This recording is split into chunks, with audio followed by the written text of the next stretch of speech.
আসসালামু আলাইকুম, স্বাগত জানাচ্ছি চ্যানেল আই সংবাদে। এখনকার সংবাদ আয়োজন নিয়ে আপনাদের সাথে আছি মেহেরুন্নেসা তাহমিনা।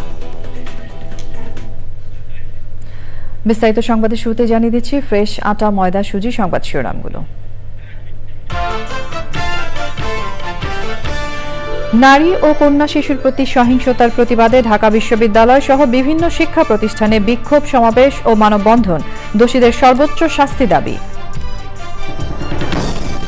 ধর্ষণ ও নারী নিপীড়নের বিরুদ্ধে জিরো টলারেন্স ঘোষণা করেছে সরকার। সিএমএইচে মাগুরায় ধর্ষণের শিকার শিশুর চিকিৎসা করছে 7 সদস্যের মেডিকেল বোর্ড। মাগুরার শিশুটির সব ছবি সামাজিক যোগাযোগ মাধ্যম থেকে অপসারণে হাইকোর্টের আদেশ। বিচার শেষ করার সময়সীমা 180 দিন। উত্তরায় জুলাই গণহত্যার মামলায় সাবেক মেয়র আতিক সহ 9 জনের বিরুদ্ধে 12ই মে প্রতিবেদনের নির্দেশ। 2 পুলিশকে জিজ্ঞাসাবাদের অনুমতি। এবং দুবাইয়ে আইসিসি চ্যাম্পিয়ন্স ট্রফির ফাইনালে 252 রানের টার্গেটে ব্যাটিংয়ে ভারত। নিউজিল্যান্ড ইনিংসের সর্বোচ্চ 63 রান ড্যারিল মিচেলের।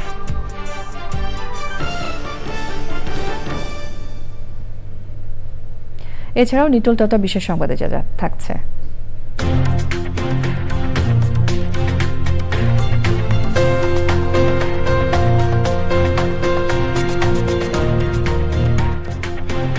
কানাডার টরন্টোর ক্রস থিয়েটারে ট্রাইডেন্ট মুন নাটক মঞ্চস্থ করার খবর।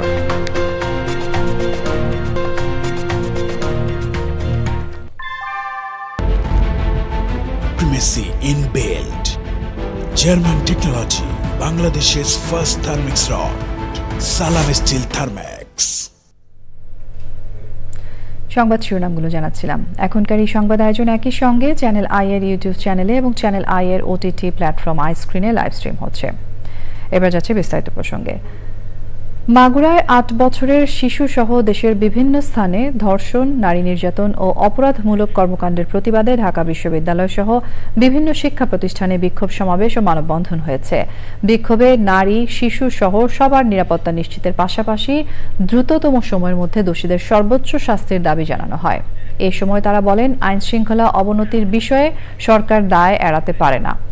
সিএমএইচে মাগুরায় ধর্ষণের শিকার শিশুর চিকিৎসা চলছে 7 সদস্যের মেডিকেল বোর্ডের অধীনে। শহীদুল্লাহ রাজু রিপোর্ট। নারীর প্রতি সহিংসতার প্রতিবাদে বিক্ষুব্ধ হয়ে উঠেছে দেশের বিভিন্ন শিক্ষা প্রতিষ্ঠান। খণ্ড খণ্ড বিক্ষোভ মিছিল ও সমাবেশে উত্তাল ঢাকা বিশ্ববিদ্যালয়। ধর্ষণ ও নিপীড়নের সাথে জড়িতদের কঠোর শাস্তি দাবি করেন শিক্ষার্থীরা। আমাদের সরকারের ব্যর্থতা, এটি আমাদের পুলিশ প্রশাসনের ব্যর্থতা, এটি স্বরাষ্ট্রমন্ত্রীর ব্যর্থতা বলে আমরা মনে করি। সর্বোচ্চ শাস্তি চাচ্ছি ধর্ষকদের এবং সেটা স্বল্পতম সময়। শিক্ষার্থীদের পাশাপাশি ঢাকা বিশ্ববিদ্যালয়ের অপরাজেয় বাংলার পাদদেশে প্রতিবাদ সমাবেশ করেছেন শিক্ষকরাও। ধর্ষণের ঘটনা ঘটছে, সেখানে রাষ্ট্র এবং সরকারের যে নিষ্ক্রিয়তা, সেটা কোনোভাবেই কাম্য নয়। পথে ঘাটে যে কোনো নারীকে তারা নির্যাতন করে। কেন নির্যাতন করে? কেননা তারা জানে যে তার কোনো শাস্তি হবে না। আমরা দেখছি বিদ্যুৎ গতিতে বিভিন্ন ব্যক্তির এগেইনস্টে যে কেসগুলি আছে সেগুলো বাতিল করে দেয়া হচ্ছে, উইথড্র করে নেওয়া হচ্ছে। তো এই বিদ্যুৎ গতিতে তনু হত্যার বিচার কেন হচ্ছে না? ধর্ষণের বিরুদ্ধে মানববন্ধন করেছে বাংলাদেশ প্রকৌশল বিশ্ববিদ্যালয়ের শিক্ষার্থীরা। দ্রুত ট্রাইব্যুনালের মাধ্যমে ধর্ষকের বিচার দাবি করেন তারা। আমরা গভীর উদ্বেগের সাথে লক্ষ্য করছি, দেশে ধর্ষণ ও নারী নির্যাতনের সংখ্যা আশঙ্কাজনকভাবে বেড়ে গেছে। গত মাসে 50টিরও বেশি ধর্ষণের অভিযোগ পাওয়া গেছে। যে ভয়াবহতা থেকে রক্ষা পাচ্ছে না আমাদের শিশুরাও। অধিকাংশ ক্ষেত্রেই প্রশাসনের নিষ্ক্রিয়তা ও বিচারের দীর্ঘসূত্রতার কারণে ন্যায় বিচার নিশ্চিত করা সম্ভব হয় না। মাগুরায় শিশু ধর্ষণের ঘটনায় অপরাধীদের এই নতুন আইনে দ্রুত সময়ের মধ্যে নজিরবিহীন শাস্তি কার্যকর করতে হবে। শিশু ধর্ষণের ঘটনায় অপরাধীদের দৃষ্টান্তমূলক শাস্তির দাবিতে মাগুরায় আদালত ঘেরাও করে বিক্ষুব্ধ জনতা। পরিস্থিতি নিয়ন্ত্রণে কাজ করছে সেনাবাহিনী। ধর্ষণের প্রতিবাদ ও ধর্ষকের সর্বোচ্চ শাস্তির দাবিতে বিক্ষোভ করেছেন রাজশাহী বিশ্ববিদ্যালয়ের শিক্ষার্থীরাও। বিশ্ববিদ্যালয়ের শহীদ বুদ্ধিজীবী চত্বরে জড়ো হয়ে মিছিলটি প্রধান সড়ক ঘুরে সংক্ষিপ্ত সমাবেশ করেছে। Shahidullah Raju, channel I, Dhaka. ধর্ষণ, নারী নির্যাতন ও মব ভায়োলেন্স সৃষ্টিসহ যে কোনো অরাজক পরিস্থিতির বিরুদ্ধে জিরো টলারেন্স ঘোষণা করেছে সরকার। প্রধান উপদেষ্টা ডক্টর মোহাম্মদ ইউনূসের সঙ্গে বৈঠক করে পরিস্থিতি নিয়ন্ত্রণে কঠোর হওয়ার সিদ্ধান্ত নেওয়া হয়েছে। ধর্ষণের মামলা দ্রুত নিষ্পত্তির জন্য 15 দিনের মধ্যে তদন্ত এবং 90 দিনের মধ্যে বিচার শেষ করার নিয়ম রেখে নারী ও শিশু নির্যাতন দমন আইন সংশোধনের উদ্যোগ নেওয়া হয়েছে। শিগগিরই ধর্ষণ সহ বিভিন্ন অভিযোগ জানাতে একটি হটলাইন চালু হবে। বিস্তারিত জানাচ্ছেন রফিকুল বাশার। মাগুরা, পটুয়াখালী ও মুন্সিগঞ্জে শিশু ধর্ষণ, ঢাকা বিশ্ববিদ্যালয়ের নারী শিক্ষার্থীকে হেনস্থা করা সহ সম্প্রতি সময়ে দেশজুড়ে নারীদের উপর সহিংসতার ঘটনা বেড়ে গেছে। পরিস্থিতি বিবেচনায় উপদেষ্টাদের নিয়ে জরুরি বৈঠক করেছেন প্রধান উপদেষ্টা। নারীদের নিরাপত্তাহীনতার কথা স্বীকার করে দুঃখ প্রকাশ করেন আইন, স্বরাষ্ট্র এবং তথ্য উপদেষ্টা। নারীর প্রতি যে আপনার সহিংসতা হচ্ছে, নির্যাতন হচ্ছে, রেপ হচ্ছে, এটা কোনোভাবেই অ্যাকসেপ্ট করা হবে না। আমাদের মেয়েরা সত্যি নিরাপত্তাহীনতায় ভুগছে। আমরা এই ব্যাপারে পদক্ষেপ নিচ্ছি। আমরা আপনাদের কাছে ক্ষমা প্রার্থী, আমাদের অনেক ব্যর্থতা আছে, কিন্তু আমরা উত্তরোত্তর চেষ্টা করি এবং আজকে আমরা সিদ্ধান্ত নিয়েছি আমরা আরও কঠোর হব। ধর্ষণ সহ সকল ধরনের নারী ও শিশু নির্যাতনের বিরুদ্ধে কঠোর অবস্থান নেয়ার নির্দেশ দিয়েছি। সম্প্রতি ঘটে যাওয়া ধর্ষণের ঘটনাগুলির সঙ্গে জড়িত অপরাধীদের বিচার নিশ্চিত করা হবে এবং কঠোর শাস্তির আওতায় আনা হবে। মব জাস্টিস ইস্যু আছে, তারপরে এখানে একটা মিলিটেন্সি ইস্যু হয়তো মানে সামনে আসতে পারে, বা আরও কিছু ইস্যু আছে। যে ইস্যুসগুলো আছে সেই ইস্যুসগুলো যাতে মিডিয়াতে ভালোভাবে উপস্থাপিত হয় এবং আসলে এটাকে মনিটর করার একটা আমরা চিন্তা ভাবনা করতেছি। ধর্ষণের মামলা দ্রুত নিষ্পত্তির জন্য সময় অর্ধেক করা হচ্ছে বলে জানান আইন উপদেষ্টা।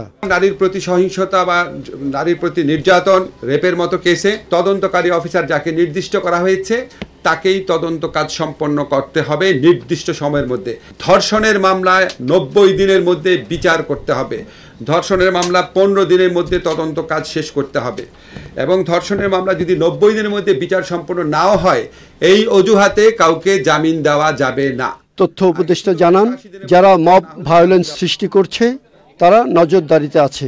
গত 7-8 মাসে যে যেখানে ঝামেলা করছে, যে যেখানে মব জাস্টিস করছে, সবই আমরা গোয়েন্দা সংস্থা অ্যাক্টিভ আছে। আমরা আরও বলছি প্রোঅ্যাক্টিভ ওয়েতে সব নজরদারির ভিতরে আনার জন্য। আজকে থেকে আমরা চেষ্টা করব কোঅর্ডিনেটেড ওয়েতে সবগুলো তথ্য গ্যাদার করে যেই অপরাধী তাকে ওখানেই আমরা গ্রেপ্তার করব। সিএমএইচে চিকিৎসাধীন মাগুরায় ধর্ষণের শিকার শিশুটিকে দেখতে গিয়েছিলেন স্বরাষ্ট্র উপদেষ্টা। সে সময় নারীর প্রতি সহিংসতার ঘটনাগুলো তালিকা করে আদালতে দ্রুত তদন্ত প্রতিবেদন দাখিলের নির্দেশ দেন তিনি।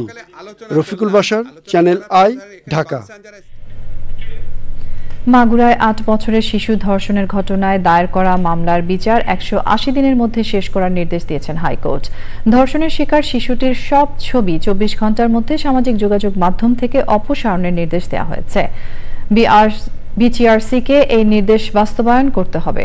শিশু ও তার পরিবারকে আইনি সেবা দিতে বিএনপির ভারপ্রাপ্ত চেয়ারম্যান তারেক রহমানের নির্দেশে আইনজীবী প্যানেল গঠিত হয়েছে। তাদের আর্থিক সহায়তা দেওয়ারও আশ্বাস দিয়েছেন তারেক রহমান। মাজহারুল হক মান্নার রিপোর্ট। মাগুরায় শিশু ধর্ষণের ঘটনায় ফুঁসে উঠেছে সারা দেশ। এমন পরিস্থিতিতে নির্যাতিত শিশুটিকে নিয়ে পত্রিকায় প্রকাশিত প্রতিবেদন আদালতের নজরে এনে প্রতিকার চান সুপ্রিম কোর্টের 2 আইনজীবী। শিশুর ছবি অপসারণ এবং নিরাপত্তার বিষয়ে আদেশ দেন হাইকোর্ট। যে বাচ্চাটার নাম, তার অ্যাড্রেস, তার ছবি, এটা যেন সব জায়গা থেকে ডিলিট করা হয়। এটা যদি না করা হয়, যারা এখানে পাবলিশ করেছেন তার ডিটেলসগুলো প্রত্যেকটা ইন্ডিভিজুয়ালকে যেন আইডেন্টিফাই করে পানিশমেন্ট নেওয়া হয়। কোর্ট বলে 180 দিনের মধ্যেই যেন কমপ্লাই করতে হয়, 180 দিনের মধ্যে যেন বিচারটা শেষ করা হয়। 2 জন ওয়েলফেয়ার অফিসারকে নিয়োগ দিতে 24 ঘন্টার মধ্যে, যাতে করে তাদের অবস্থা, তাদের ওয়েলফেয়ার এবং তাদের সিকিউরিটির ইস্যুটা দেখভাল করা যায়। এই মামলার পরবর্তী শুনানির দিন 17 মার্চ ঠিক করেছেন হাইকোর্ট। এদিকে নির্যাতিত শিশুটিকে আইনি সহায়তা দেওয়ার নির্দেশ দিয়েছেন বিএনপির ভারপ্রাপ্ত চেয়ারম্যান তারেক রহমান। বিএনপির ভারপ্রাপ্ত চেয়ারম্যান জনাব তারেক রহমান সাহেব ভিকটিমের মার সাথে কথা বলেছিলেন এবং ওনাকে আশ্বস্ত করেছিলেন বিএনপির পক্ষ থেকে সমস্ত আইনগত পদক্ষেপ এবং আইনি সহায়তা দেওয়ার সিদ্ধান্ত গ্রহণ করা হয়েছে এবং এই জন্য মাগুরাতে বিএনপির পক্ষ থেকে একটা আইনজীবী প্যানেলও ঘোষণা করা হয়েছে। শিশুটির পরিবারকে আর্থিক সহায়তা দেওয়া হবে বলেও জানান বিএনপিপন্থী আইনজীবীরা। মাঝহড়ক মান্না, চ্যানেল আই, ঢাকা। জামায়াতে ইসলামীর আমির ডাক্তার শফিকুর রহমান বলেছেন, মাগুরায় ৮ বছরের শিশুর প্রতি যে আচরণ করা হয়েছে তা মানবতার বুকে ছুরিকাঘাত। সকালে জাতীয় প্রেস ক্লাব মিলনায়তনে আদর্শ শিক্ষক ফেডারেশন আয়োজিত শিক্ষক প্রতিনিধি সম্মেলনে প্রধান অতিথির বক্তৃতায় তিনি এই কথা বলেন। শিক্ষা প্রতিষ্ঠান সরকারিকরণ ও শতভাগ বোনাস সহ ১৫ দফা দাবি আদায়ে সারা দেশ থেকে বেসরকারি শিক্ষকদের প্রতিনিধিরা সমাবেশে যোগ দেন। আমরা নৈতিক শিক্ষাকে বিকশিত করে ওই শিক্ষাই আমরা এই দেশে প্রতিষ্ঠিত করব ইনশাআল্লাহ। তাইলে মানুষগুলো আর পশু হবে না। এই সমাজে অনেক পাশবিক, হৃদয় বিদারক অনেক দৃশ্য দেখতে হয়, শুনতে হয়, হৃদয় ভেঙে টুকরা টুকরা হয়ে যায়। মাগুরায় ৮ বছরের একটা শিশুর সাথে তার আপনজনেরা যে আচরণ করেছে, বিশ্বাসে ছুরিকাঘাত করে, এটা গোটা মানবতার প্রতি তারা ছুরিকাঘাত করেছে। বাংলাদেশে বিশেষ অর্থনৈতিক অঞ্চলে কুয়েতি ব্যবসায়ীদের বিনিয়োগের আহ্বান জানিয়েছেন প্রধান উপদেষ্টা। তিনি বলেছেন, কুয়েত ও বাংলাদেশ দীর্ঘদিনের বন্ধু, এখানে বিনিয়োগের অনেক সুযোগ রয়েছে। ৭ থেকে ৯ এপ্রিল ঢাকায় অনুষ্ঠেয় বাংলাদেশ ইনভেস্টমেন্ট সামিটে কুয়েতি বিনিয়োগকারীদের আমন্ত্রণ জানিয়েছেন প্রধান উপদেষ্টা। ঢাকায় কুয়েতের নতুন রাষ্ট্রদূত আলী তুনিয়ান আব্দুল ওয়াহাব হামাদা রাষ্ট্রীয় অতিথি ভবন যমুনায় প্রধান উপদেষ্টা অধ্যাপক ড. মোহাম্মদ ইউনূসের সঙ্গে সাক্ষাৎ করতে গেলে তিনি এই আমন্ত্রণ জানান। বৈঠকে তারা বিনিয়োগ, জ্বালানি, খাদ্য নিরাপত্তা, অভিবাসী কল্যাণ, বাণিজ্য ও অর্থনীতি নিয়ে আলোচনা করেন। প্রধান উপদেষ্টা রাষ্ট্রদূতকে বলেন, বাংলাদেশ সামিট কুয়েতি বিনিয়োগকারীদের জন্য একটা সুযোগ। বাংলাদেশের ক্রমবর্ধমান জ্বালানি চাহিদার কারণে কুয়েত থেকে অপরিশোধিত তেল আমদানি সম্প্রসারণ নিয়ে আলোচনা করেন কুয়েতি রাষ্ট্রদূত। গোয়েন্দা সংস্থা কর্তৃক ১৬ মাস গুম করে নির্যাতনের ঘটনায় শেখ হাসিনা, তারিক সিদ্দিকী সহ কয়েকজনের বিরুদ্ধে ট্রাইব্যুনালে অভিযোগ দাখিল করেছেন সাবেক রাষ্ট্রদূত অবসরপ্রাপ্ত ক্যাপ্টেন মারুফ জামান। এদিকে উত্তরায় জুলাই-আগস্ট গণহত্যার মামলায় ঢাকা উত্তর সিটি কর্পোরেশনের সাবেক মেয়র আতিকুল ইসলাম সহ ৯ জনের বিরুদ্ধে ১২ই মে তদন্ত প্রতিবেদন দাখিল করতে তদন্ত সংস্থাকে নির্দেশ দিয়েছেন ট্রাইব্যুনাল। আর গণহত্যার অভিযোগে কয়েকজনের বিরুদ্ধে গ্রেফতারি পরোয়ানা জারি করা হয়েছে। মাজহারুল হক মান্নার রিপোর্ট।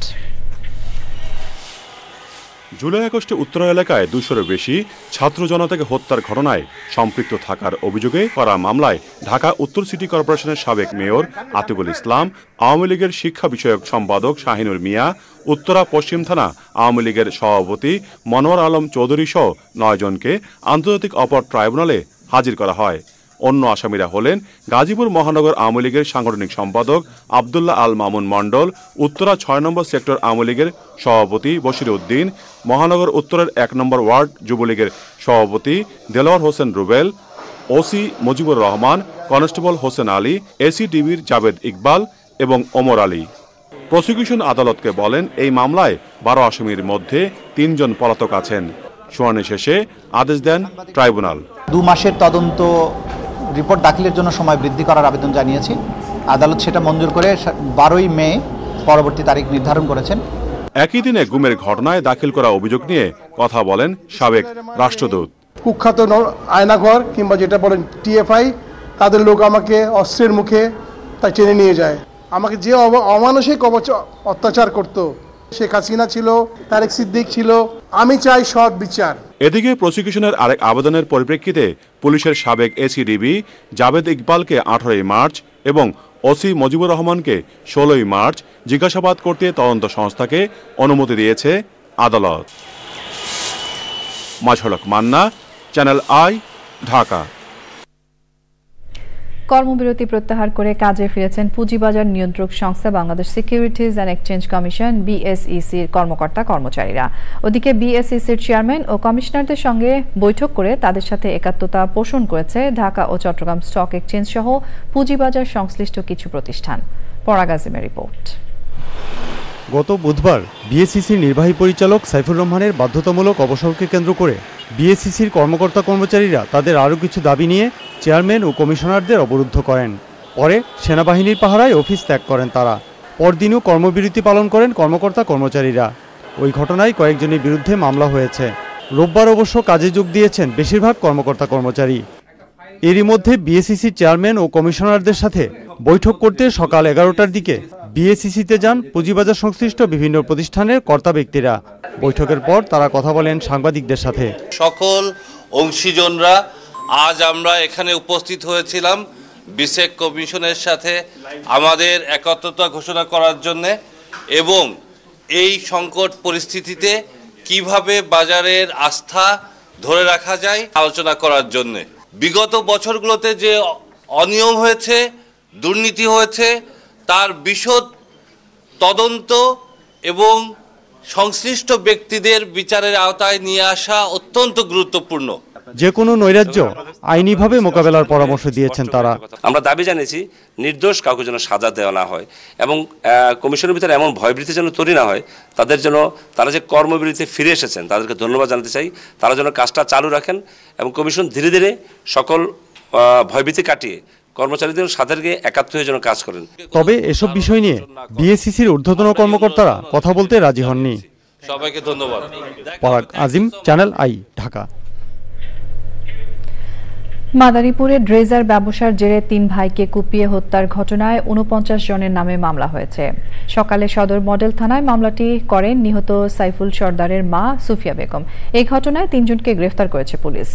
মাদারীপুরের অতিরিক্ত পুলিশ সুপার জাহাঙ্গীর আলম জানান, খোয়াজপুর ইউনিয়ন স্বেচ্ছাসেবক লীগের সাংগঠনিক সম্পাদক সাইফুল সর্দারের সাথে ড্রেজার ব্যবসা নিয়ে বিরোধ হয় একই এলাকার শাহজাহান খানের। এর জেরে শনিবার সকালে বাড়ির সামনে একা পেয়ে শাহজাহান ও তার লোকজন নিয়ে সাইফুলের উপর হামলা চালায়। প্রাণ বাঁচাতে সাইফুল সর্দার বাড়ি জামে মসজিদের ভেতরে প্রবেশ করেন। তাকে রক্ষায় সাইফুলের বড় ভাই আতাউর সহ অন্যরা এগিয়ে আসেন। এই সময় কুপিয়ে হত্যা করা হয় সাইফুল ও তার বড় ভাই আতাউরকে।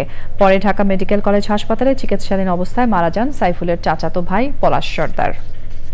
সংবাদের এই পর্যায়ে আমরা নিয়ে নিচ্ছি একটা বিরতি এবং বিরতির পর আরো যা থাকছে। সিরিয়ায় ক্ষমতাচ্যুত প্রেসিডেন্ট আসাদের অনুসারীদের সঙ্গে সরকারি বাহিনীর সংঘর্ষে 745 জন নিহত। পরিস্থিতি নিয়ন্ত্রণে নিরাপত্তা বাহিনী মোতায়েন। এনআইজি কার্যক্রম স্থানান্তর হলে নির্বাচন কমিশনের সাংবিধানিক ক্ষমতা খর্ব হওয়ার পাশাপাশি ভোটার তালিকা প্রস্তুত ও নির্বাচন ব্যবস্থাপনায় সমস্যা সৃষ্টি হবে উল্লেখ করে ইসির অধীনেই জাতীয় পরিচয়পত্র নিবন্ধন কার্যক্রম রাখতে সরকারকে চিঠি দিয়েছে নির্বাচন কমিশন।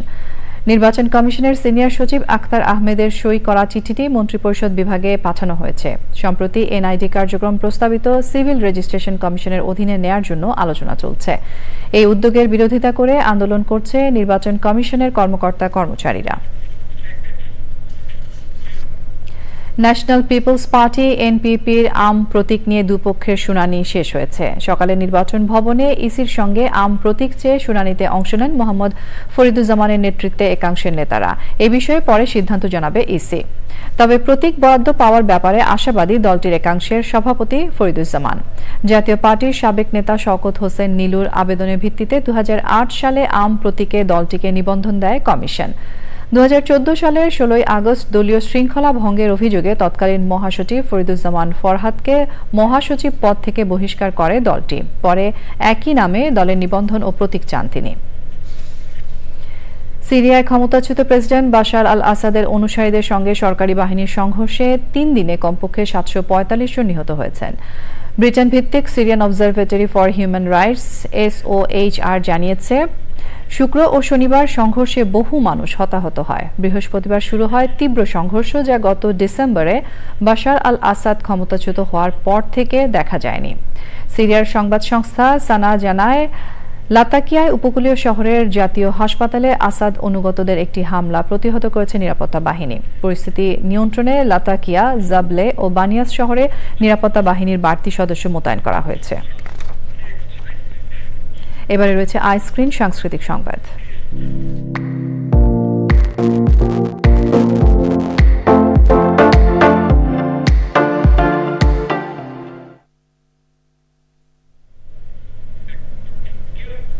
বিনোদনের স্মার্ট দুনিয়া OTT প্ল্যাটফর্ম আইস্ক্রিন। এই প্ল্যাটফর্মে চলচ্চিত্র আগন্তুক স্ট্রিমিং হচ্ছে। পূজা চেরি অভিনীত সিনেমাটি পরিচালনা করেছেন সুমন ধর। যেখানে অভিনয় করেছেন শ্যামল মাওলা, মিলি বাশার, শিখা খান মৌ, হিল্লোল রায়, আনোয়ার শাহিন সহ অনেকে। আইস্ক্রিন সাবস্ক্রাইব করে সিনেমাটি উপভোগ করতে পারবেন দর্শক। নিটল টাটা, বিশেষ সংবাদ।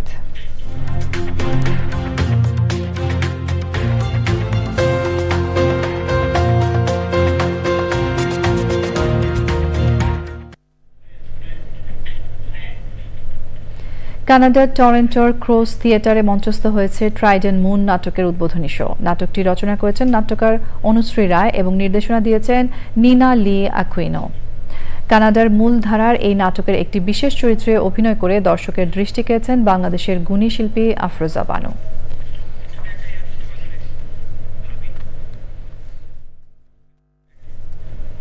কৃষি সংবাদ।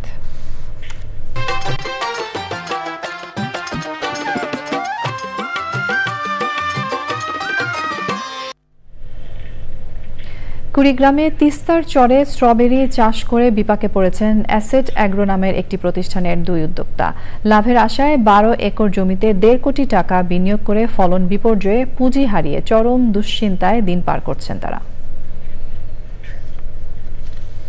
এবারে রয়েছে প্রকৃতি সংবাদ।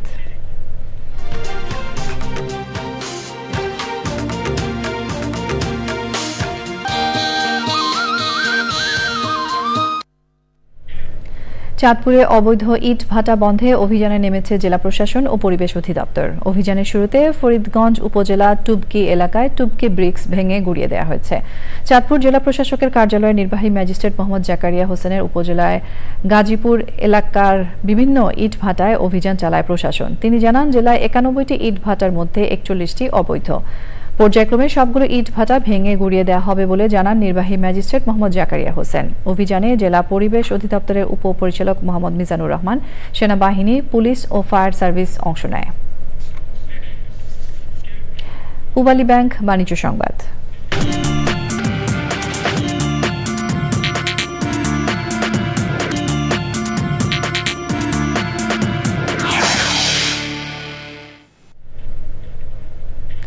ঢাকা স্টক এক্সচেঞ্জে আজ সপ্তাহের প্রথম কার্যদিবসে লেনদেনে নিম্নমুখী প্রবণতা দেখা গেছে। আগের কার্যদিবসের চেয়ে ডিএসইএক্স সূচক 29 পয়েন্ট কমে 5174 পয়েন্টে দাঁড়িয়েছে। কমেছে বেশিরভাগ কোম্পানির শেয়ারের দাম। হাতবদল হয়েছে 399টি কোম্পানির 336 কোটি 67 লাখ টাকার শেয়ার ও মিউচুয়াল ফান্ড, যা আগের কার্যদিবসের চেয়ে 16 কোটি 36 লাখ টাকা কম। এর মধ্যে দাম বেড়েছে 58টির, কমেছে 274টির এবং অপরিবর্তিত রয়েছে 67 কোম্পানির শেয়ারের দাম।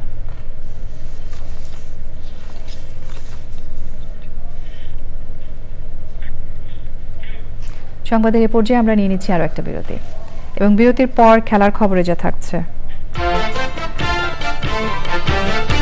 ডিপিএলে ব্রাদার্সের বিপক্ষে প্রাইম ব্যাংকের রেকর্ড 422 রানের সংগ্রহ, সেঞ্চুরি সহ ক্যারিয়ার সেরা 176 রানের ইনিংস নাইম শেখের। স্বরাষ্ট্র উপদেষ্টা তার দায়িত্ব পালনে বারবার ব্যর্থ হয়েছেন বলে মন্তব্য করেছেন এবি পার্টির সাধারণ সম্পাদক ব্যারিস্টার আসাদুজ্জামান ফুয়াদ। বলেছেন, আইনশৃঙ্খলা পরিস্থিতি নিয়ে জনমনে এখনো ভীতি আছে। দায়িত্ব পালনে ব্যর্থ হওয়ায় স্বরাষ্ট্র উপদেষ্টার পদে সরকারের বিকল্প ভাবা উচিত বলেও জানান তিনি। রোববার দলটির কার্যালয়ে ওয়াশিংটন ভিত্তিক রাইট টু ফ্রিডম এর প্রতিনিধি দলের সাথে সাক্ষাৎ শেষে সাংবাদিকদের তিনি এই কথা বলেন। ওয়াশিংটন ভিত্তিক সংগঠনটি 5ই আগস্ট পরবর্তী বাংলাদেশের রাজনৈতিক ও আইনশৃঙ্খলা পরিস্থিতি এবং অন্তর্বর্তী সরকার ও নির্বাচন নিয়ে বিভিন্ন রাজনৈতিক দলের সাথে কথা বলছে। তারই ধারাবাহিকতায় রোববার এবি পার্টির সঙ্গে আলোচনা করে দলটি।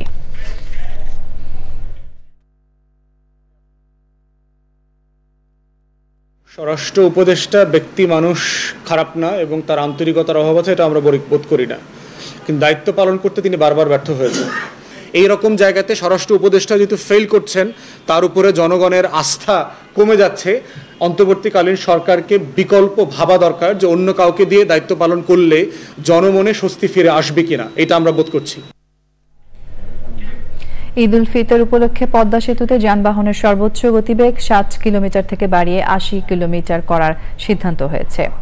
রাজধানীর বিদ্যুৎ ভবনে আসন্ন ঈদ উল ফিতর উপলক্ষে সড়ক পরিবহন ও সেতু মন্ত্রণালয় এবং রেলপথ মন্ত্রণালয়ের সমন্বয় সভায় সড়ক ও রেল উপদেষ্টা মোহাম্মদ ফজল কবির খান বলেন, ঈদ যাত্রাকে স্বস্তিদায়ক করতে নতুন 10টি বিশেষ ট্রেন চালু করা হয়েছে। এছাড়া রাজধানীর বাস স্ট্যান্ড ও লঞ্চ টার্মিনালে সিসি ক্যামেরা বসানো হবে বলেও জানান তিনি। মহাসড়ক থেকে নসিমন করিমন দূরে রাখার কথাও বলেন উপদেষ্টা। আর হচ্ছে যে এখন আর অফ ডে থাকবে না, প্রত্যেক দিনই ট্রেন যাতায়াত করবে। আর হচ্ছে যে অতিরিক্ত কোচ সংযোজন করা হয়েছে, যাত্রী সংখ্যা যেহেতু বাড়বে সেই জন্য 44টা অতিরিক্ত কোচ সংযোজন করা। আর পদ্মা সেতুতে ওই যে যাতায়াতের যে সীমা যেটা 60 ছিল সেটাকে 80 করা, যাতে ওই যে যাতে যানজট না হয়, যাতে গাড়ি আটকে না থাকে আর কি। এবারে রয়েছে খেলার খবর।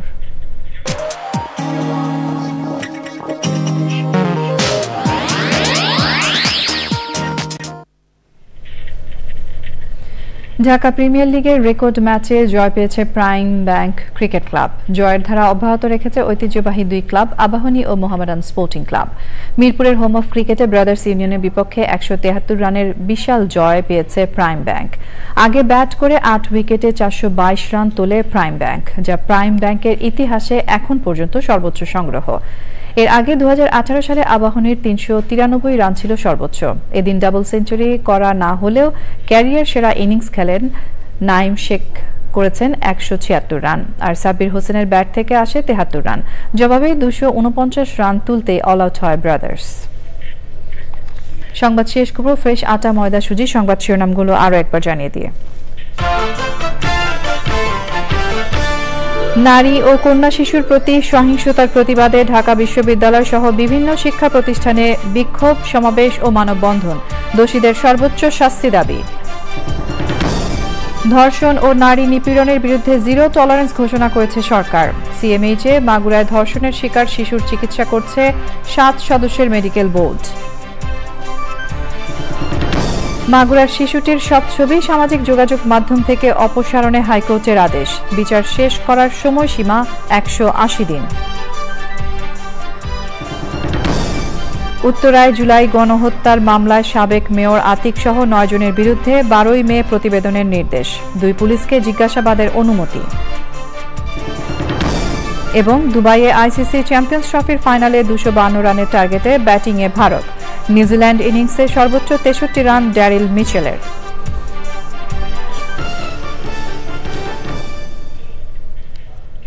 প্রিয় দর্শক, এরই সঙ্গে শেষ করছি আমাদের এখনকার সংবাদ আয়োজন। ধন্যবাদ এতক্ষণ আমাদের সঙ্গে থাকার জন্য।